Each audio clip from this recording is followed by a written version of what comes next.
Hello दोस्तों, वंदे मातरम और सुप्रभात। समुत्कर्ष एकेडमी के इस ऑनलाइन प्लेटफॉर्म पर आपका हार्दिक स्वागत और अभिनंदन है। आज है 22 फरवरी और 22 फरवरी की करंट अफेयर की चर्चा हम करेंगे। आज आपको ध्यानपूर्वक क्लास को देखना है। बात 22 फरवरी की है तो 22 फरवरी को विश्व चिंतन दिवस मनाया जाता है। कौन सा दिवस? विश्व चिंतन दिवस मनाया जाता है। इसमें इस दिन गलत समूहों के आदर्शों और सामाजिक चिंताओं के बारे में सोचा जाता है। ठीक है, तो शुरुआत करते हैं आज की क्लास की। तो आज की क्लास का फर्स्ट क्वेश्चन है, हाल ही में टोपोलॉजिकल कोर पर आधारित दुनिया की पहली क्वांटम चिप किसने लॉन्च की? कैसे भाई? टोपोलॉजिकल कोर पर आधारित, ध्यान रखना। गूगल ने, आईबीएम ने, माइक्रोसॉफ्ट ने और टीसीएस ने। तो किसने लॉन्च की है भाई? माइक्रोसॉफ्ट ने लॉन्च की है। किसने की है? माइक्रोसॉफ्ट ने लॉन्च की है। तो बात माइक्रोसॉफ्ट की है, तो माइक्रोसॉफ्ट की स्थापना कब हुई थी भाई?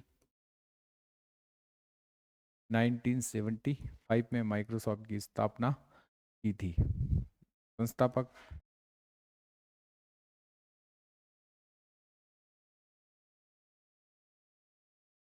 संस्थापक कौन थे भाई? एक तो थे पॉल एलन। कौन थे? Paul Allen. और दूसरे कौन थे बताओ, जो बहुत ही मशहूर है, आपको बताना है। और इसका मुख्यालय कहाँ है? Washington DC. कहाँ पर है? Washington DC, USA. और वर्तमान में इसके सीईओ कौन है? वर्तमान में सीईओ बताओ। तो वर्तमान में सीईओ है इसके सत्य नडेला। कौन है भाई? सत्य नडेला, इनके क्या वर्तमान के सीईओ। पॉल एलन थे, और कौन थे भाई? इनके बताओ कौन है दूसरे संस्थापक? सबसे बेस्ट है बिल गेट्स। कौन है भाई? बिल गेट्स, ध्यान रखना।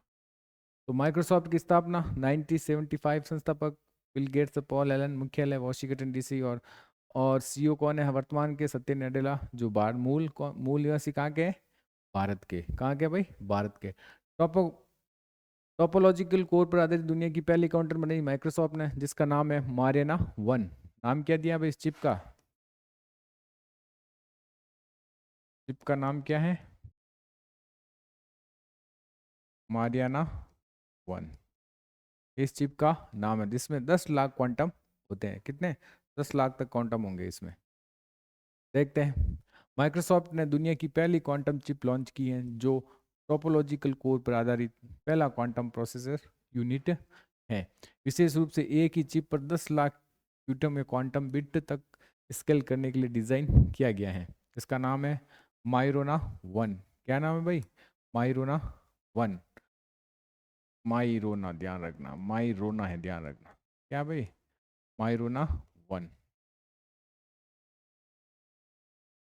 माइरोना वन इसका नाम है। माइक्रोसॉफ्ट सीईओ सत्य नडेला ने कहा कि टोपोलॉजिकल से बने क्यूबिक तेज, विश्वसनीय और क्या होते हैं? छोटे होते हैं। ये एडवांस सिस्टम उन सभी समस्याओं से निपट सकता है जो मौजूदा कंप्यूटर मिलकर भी हल नहीं कर सकता है। ध्यान रखना इस बात का।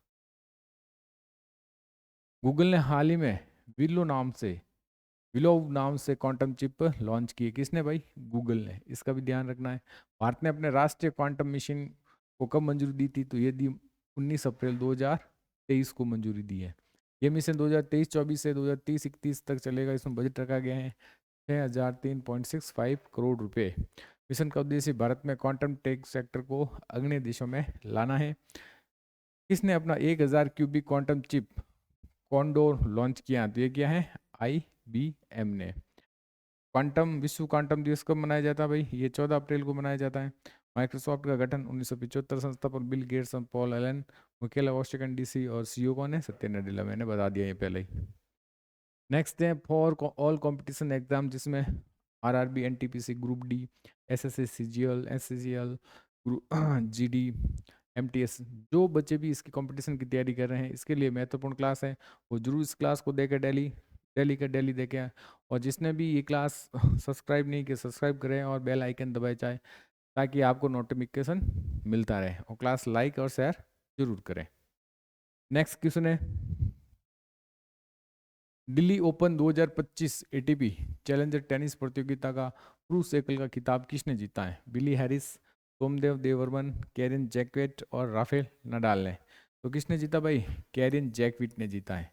किसने जीता है? कैरिन जैकविट ने। कहाँ के हैं भाई ये? फ्रांस के हैं। कहाँ के? फ्रांस के। और किसने हराया है भाई इसने? बेली हैरिस को हराया, जो किसके हैं? ग्रेट ब्रिटेन के। कहाँ के भाई? ग्रेट ब्रिटेन के हैं। हाल ही में इन्होंने और कौन सा ओपन जीता है भाई? हाल ही में इन्होंने चेन्नई ओपन जीता है।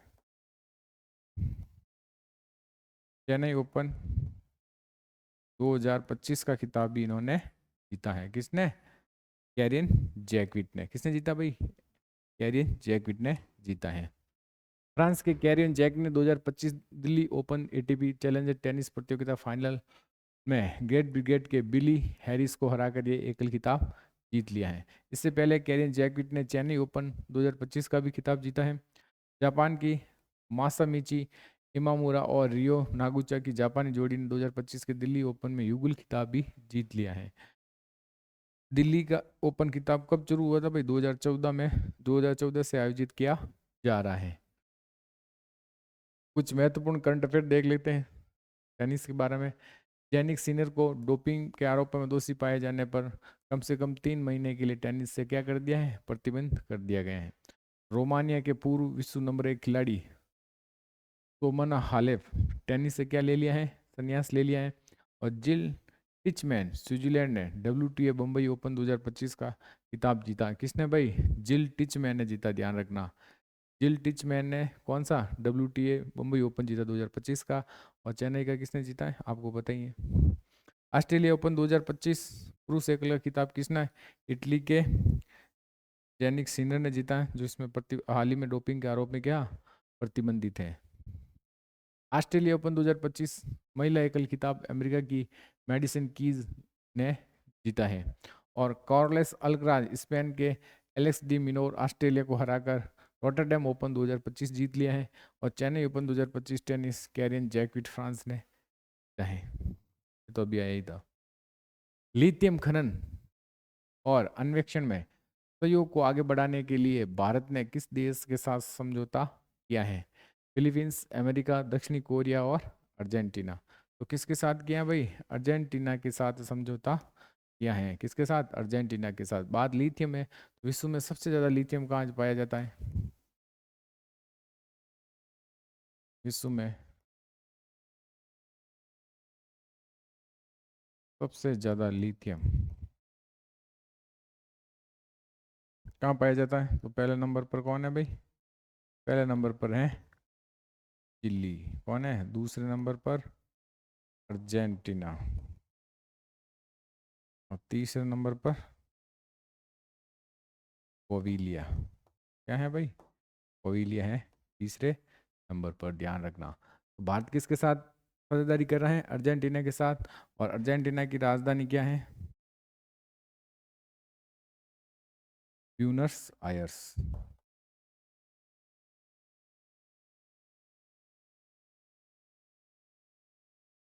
ब्यूनस आयर्स है अर्जेंटीना की राजधानी। बात भारत की है, तो भारत में लिथियम कहाँ पाया जाता है?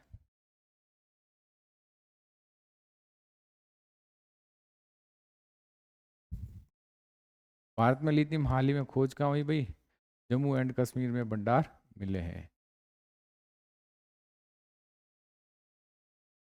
जम्मू कश्मीर में भंडार मिले हैं। लिथियम आयरन कहाँ पर उपयोग होता है? ये कंप्यूटर के चिप, मोबाइल के बैटरी और जितने भी इलेक्ट्रॉनिक चीज़ें उसमें यूज होने वाली ये चिपें किससे बनती है? लिथियम से बनती हैं। ठीक है, चलते हैं नेक्स्ट। लिथियम खनन और अन्वेषण के सहयोग को आगे बढ़ाने के लिए अर्जेंटीना और भारत के द्वारा एक समझौते ज्ञापन पर क्या हुए? हस्ताक्षर हुए हैं। ये क्या है? एक अलोहा धातु है जो सबसे हल्की और क्या होती है?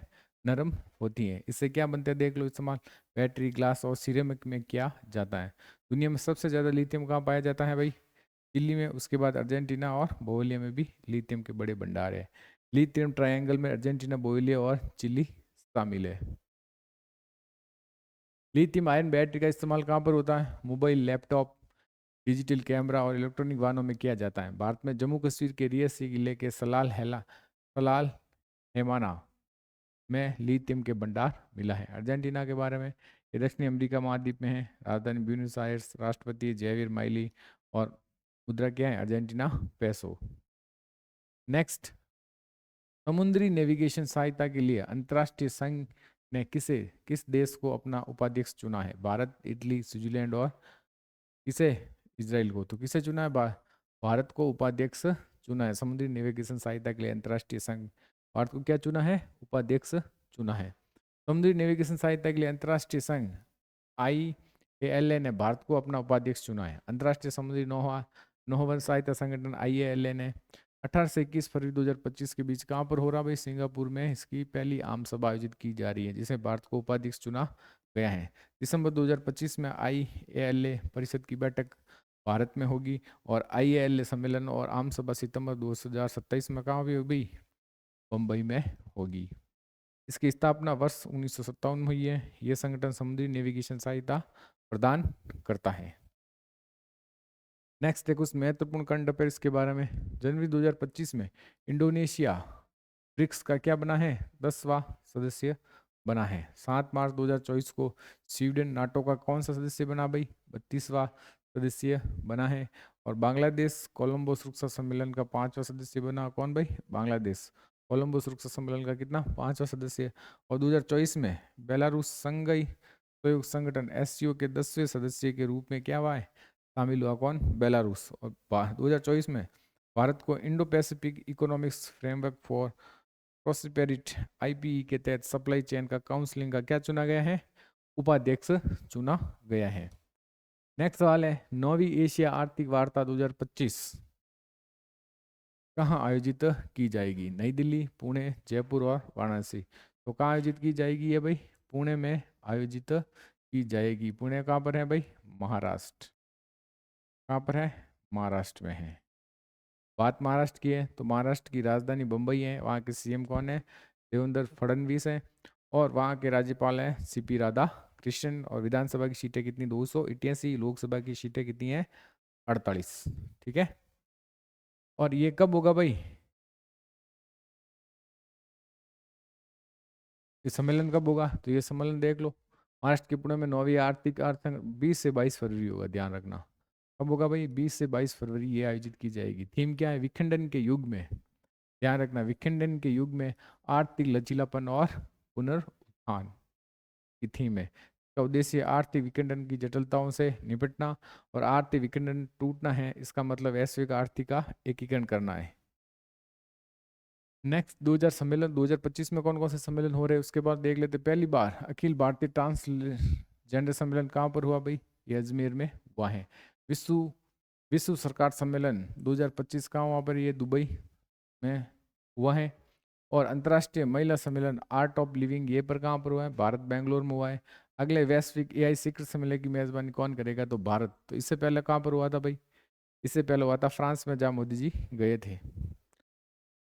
28वीं कॉमनवेल्थ देशों की सांसदों के अध्यक्षों और प्रधान अध्यक्षों के सम्मेलन CSPOC मेजबान 2026 कौन करेगा? भारत करेगा। ध्यान रखना, 28वीं कॉमनवेल्थ देशों के संसदों के अध्यक्षता और प्रधान की सम्मेलन की मेजबानी भारत करेगा। वेब्स शिखर सम्मेलन 2025 भी कहाँ पर हो रहा है? ये भी भारत में हो रहा है। राष्ट्रीय अनुसूचित जनजाति आयोग का 22वां स्थापना दिवस कब मनाया गया?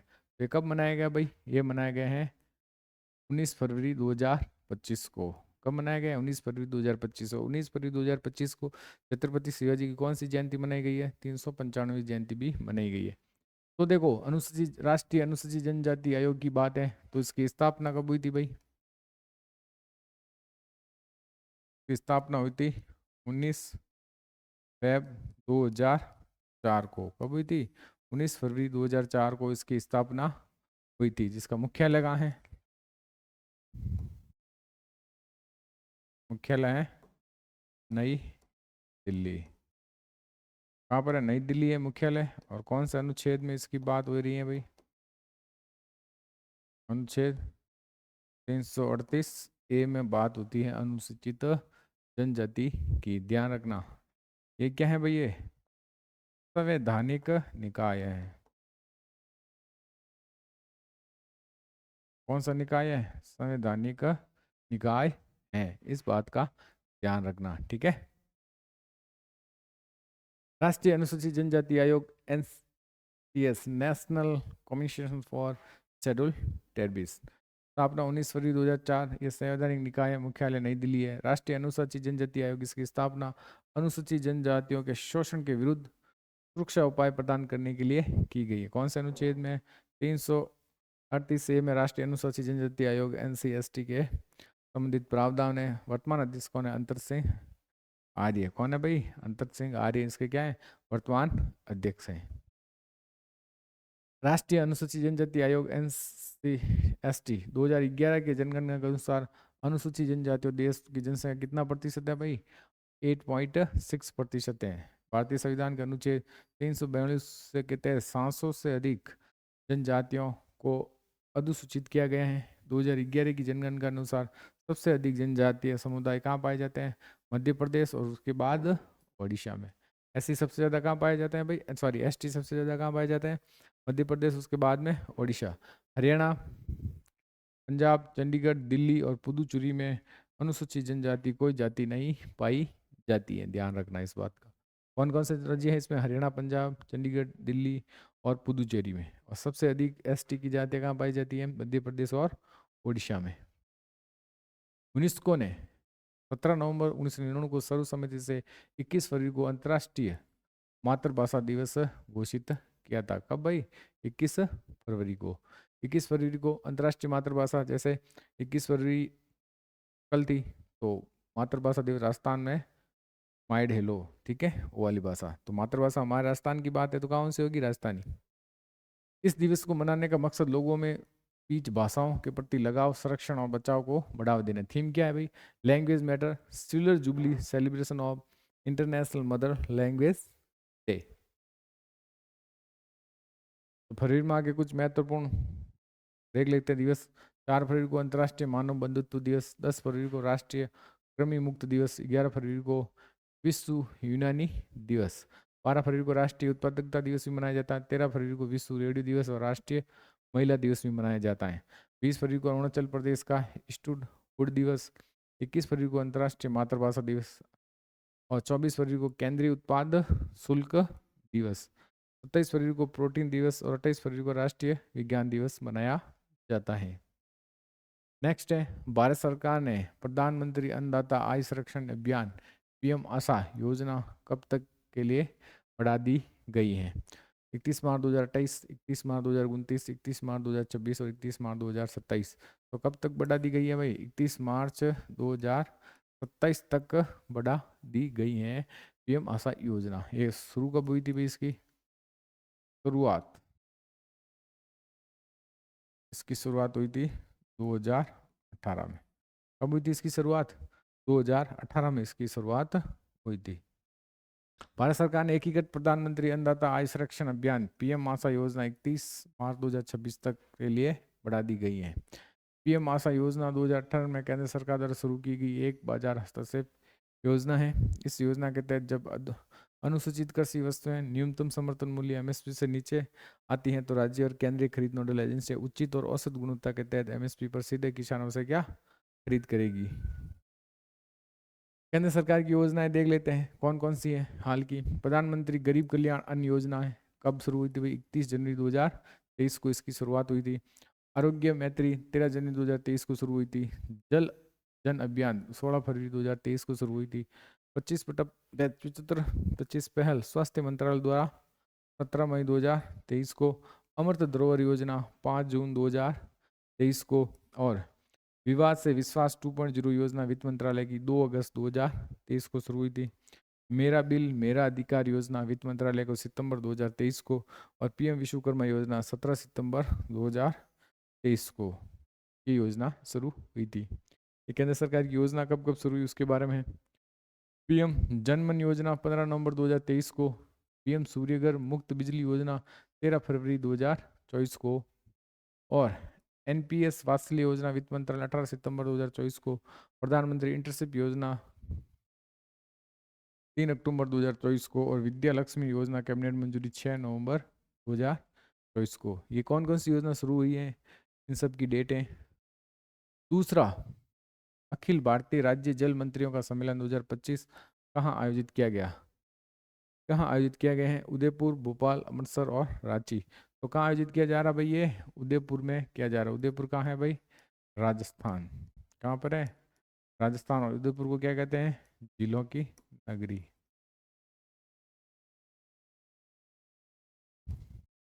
क्या कहते हैं, जिलों की नगरी। बात राजस्थान की है तो सीएम कौन है, भजन लाल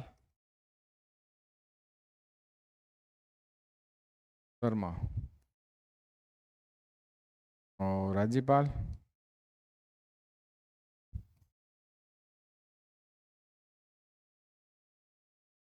हरिभाऊ बांगड़े। राज्यपाल कौन है भाई, हरिभाऊ बांगड़े वहाँ के राज्यपाल है। और राजधानी आपको बताइए जयपुर, ठीक है। दूसरा, अखिल भारतीय राज्य जल मंत्रियों का सम्मेलन उदयपुर राजस्थान में आयोजित किया गया है। सम्मेलन का आयोजन राष्ट्रीय जल मिशन जल शक्ति मंत्री भारत सरकार द्वारा किया जाएगा, जिसका विषय क्या है, भारत तैयारी 2047, एक जल सुरक्षित राष्ट्र। और केंद्रीय जल शक्ति मंत्री कौन है भाई, CR पाटिल, जिसने इनका उद्घाटन किया है। जल सुरक्षा रणनीति को प्राप्त करने और विकसित करने के लिए सम्मेलन आयोजित किया जा रहा है। राष्ट्रीय जल जीवन मिशन क्या है, जल जीवन मिशन भारत सरकार के प्रमुख कार्यक्रम है। इसका उद्देश्य 2024 तक देश के सभी ग्रामीण परिवारों को नल से हर घर जल सुविधा देना है। और इसकी शुरुआत कब हुई थी, 15 अगस्त 2019 को हुई थी। मिशन का नोडल निकाय है जल शक्ति मंत्रालय। भारत के मुख्य आर्थिक सलाहकार वी अनंत नागेश्वरन को कितने वर्ष का सेवा विस्तार दिया गया है, 2 वर्ष का, 3 वर्ष का, 4 वर्ष का या 5 वर्ष का। तो कितने वर्ष का दिया भाई, 2 वर्ष का सेवा विस्तार दिया। अब वो 2027 तक मुख्य आर्थिक सलाहकार रहेंगे, वी अनंत नागेश्वरन। भारत सरकार के मुख्य आर्थिक सलाहकार वी अनंत नागेश्वरन को 31 मार्च 2027 तक 2 वर्ष की अवधि के लिए सेवा विस्तार दे दिया है। भारत सरकार के मुख्य आर्थिक सलाहकार भारत सरकार को आर्थिक मामलों पर क्या देते हैं, सलाह देते हैं। मुख्य आर्थिक सलाहकार भारत के केंद्रीय बजट पेश किए जाने से पहले संसद में पेश किए जाने वाले भारत के आर्थिक सर्वेक्षण की तैयारी के लिए क्या होते हैं, जिम्मेदार होते हैं। अब मुख्य प्रमुख सचिव कौन कौन से हैं वो देख लेते हैं। भारत सरकार के कैबिनेट सचिव कौन है भाई, टीवी सोमनाथन। सलाहकार प्रधानमंत्री के कौन है, अमित खैर और तरुण कपूर हैं। प्रधानमंत्री सचिव प्रधानमंत्री के PK मिश्रा हैं। रक्षा सचिव, रक्षा वित्त सचिव कौन है भाई, गार्गी कौल है। और विदेश सचिव कौन है, विक्रम मिश्री है। कितने नंबर के, 35वें नंबर के। गृह सचिव कौन है, गोविंद मोहन है। और वित्त सचिव कौन है, तुहिन कांत पांडे। क्या है भाई, वित्त सचिव है, ध्यान रखना। रक्षा सचिव कौन है, राजेश कुमार सिंह। क्या है, रक्षा सचिव है। राष्ट्रीय सुरक्षा सलाहकार कौन है, अजीत डोभाल। और उप राष्ट्रीय सुरक्षा सलाहकार TV रविचंद्रन। और प्रधान वैज्ञानिक सलाहकार भारत सरकार अजय कुमार सूद है। कौन भाई, अजय कुमार सूद। SBI कार्ड का MD और CEO किसे नियुक्त किया गया है, ज्ञानेश कुमार को, सुमित धर्मर्धन को, दिनेश भाटिया को, सलील पांडे को। तो किसे किया गया भाई, सलील पांडे को किया गया है SBI कार्ड का MD और CEO। ज्ञानेश कुमार कौन है भाई, ये 26वें नंबर के मुख्य चुनाव आयुक्त, मुख्य चुनाव आयुक्त है, अभी चुने गए हैं। कितने नंबर के, 26वें नंबर के Gyanesh Kumar. SBI card and payment service के बोर्ड सलील पांडे को अप्रैल 2025 तक प्रबंधन निदेशक और CEO नियुक्त किया गया है। पांडे नियुक्ति 2 साल की अवधि के लिए होगी। पांडे भारतीय स्टेट बैंक के मुख्य महाप्रबंधक होंगे। SBI कार्ड्स और पेमेंट सर्विसेज लिमिटेड भारत की एक प्रमुख क्रेडिट कार्ड कंपनी और भुगतान सेवा प्रदाता है। मई 1998 में इसे भारतीय स्टेट बैंक और GE कैपिटल के बीच एक संयुक्त उद्यम के रूप में स्थापित किया गया था। इसका मुख्यालय कहाँ है भाई, गुड़गांव में। कहाँ पर है, गुड़गांव में। बैंकों के प्रमुख, RBI के गवर्नर कौन है भाई, संजय मल्होत्रा। SBI के अध्यक्ष कौन है, चल्ला श्रीनिवासु लू सेठी। बैंक ऑफ बड़ौदा के MD कौन है, देवदत्त चंद है। और बैंक ऑफ इंडिया MD और CEO कौन है, रजनीश कर्नाटक है। और बैंक ऑफ महाराष्ट्र के MD और CEO कौन है, सिद्धू निधु सक्सेना है। कैनरा MD और CEO कौन है, के सत्यनारायण राजू है। और सेंट्रल बैंक ऑफ इंडिया के MD और CEO कौन है, मातम वेंकट राव है। इंडियन बैंक एमडीओ सीईओ कौन है? शांतिलाल जैन है। और Indian overseas bank MDO CEO Ajay Kumar है। और पंजाब नेशनल बैंक के नए एमडीओ सीईओ कौन? अशोक चंद्रा है। उत्तर प्रदेश के वित्त मंत्री कौन है भाई? सुरेश कुमार खन्ना ने वित्त वर्ष 2025-26 के लिए कितना बजट पेश किया है? 8.09 लाख करोड़, 9.09 लाख करोड़, 10.09 लाख करोड़, 5.0 लाख करोड़ रुपए। तो कितना पेश किया भाई उत्तर प्रदेश का बजट? 8.09 लाख करोड़ रुपए उत्तर प्रदेश का बजट पेश किया गया है, जो आज तक का सबसे बड़ा बजट है उत्तर प्रदेश का। उत्तर प्रदेश वित्त मंत्री सुरेश कुमार खन्ना ने वित्त वर्ष 2025-26 के लिए 8.09 लाख करोड़ रुपए का बजट पेश किया गया है, जो उत्तर प्रदेश सरकार का अब तक का सबसे बड़ा बजट है। बजट अनुसंधान विकास तथा सूचना प्रौद्योगिकी पर केंद्रित है। मुख्यमंत्री योगी आदित्यनाथ के नेतृत्व वाली सरकार का एक लगातार कौन सा बजट है? 9वां बजट है। बजट में 22% विकास उद्देश्य के लिए, 13% शिक्षा, 11% कृषि से संबंधित सेवाओं और इसके लिए आवंटित किया गया है। तो शिक्षा पर कितना किया है इन्होंने? 13% आवंटित किया है। स्वामी विवेकानंद युवा शक्ति योजना के तहत 49.86 लाख स्मार्टफोन और टैबलेट दिए जाएंगे। राज्य सरकार ने आर्टिफिशियल इंटेलिजेंस सिटी विकसित करने और साइबर सुरक्षा में तकनीक अनुसंधान के लिए एक पार्क स्थापित करेगी। मुख्यमंत्री ग्रामोद्योग योजना के तहत 816 अभ्यर्थियों को बैंक ऋण मुहैया करवाया जाएगा और 16,000 लोगों को रोजगार देने के लिए नए उद्यम स्थापित किए जाएंगे। बजट करीब 2.5% हिस्सा पूंजीगत व्यय पर खर्च होगा। बुंदेलखंड एक्सप्रेसवे के साथ डिफेंस इंडस्ट्रियल कॉरिडोर परियोजना के लिए 461 करोड़ रुपए आवंटित किए गए हैं। नेक्स्ट है योगी सरकार में खोल खजाना यूपी जनता की सौगात में देख लेते हैं। पहली बार 8 लाख करोड़ से ज़्यादा बजट हुआ है, जिसमें 52,000 नई नौकरियां हैं। बांके बिहारी कॉरिडोर 150 करोड़, मथुरा से वृंदावन तक कॉरिडोर, छात्राओं के लिए फ्री स्कूटी। उत्तर प्रदेश में 4 एक्सवे बनेंगे। विद्यांचल में परिक्रमा पथ का निर्माण। चिकित्सा और सेवाओं के लिए 6% का बजट। किसानों मुफ्त सिंचाई के प्रावधान। सामाजिक सुरक्षा कार्यों के लिए 4% का बजट। तो आज का डेली डोज जीके फैक्ट में क्या है? भारतीय संविधान के स्रोत और उनका योगदान। भारत ने जो संविधान बनाए हैं उसमें कहाँ से कौन सी चीजें उठाई है? ब्रिटेन से कौन सी चीजें ली है? संसदीय प्रणाली, कानून का शासन और अध्यक्ष, ये कहाँ से लिया गया है? ब्रिटेन से। यूएसए से क्या लिया गया? संघवाद, न्यायिक समीक्षा और मौलिक अधिकार। और उपराष्ट्रपति का पद कहाँ से लिया गया है? यूएसए से।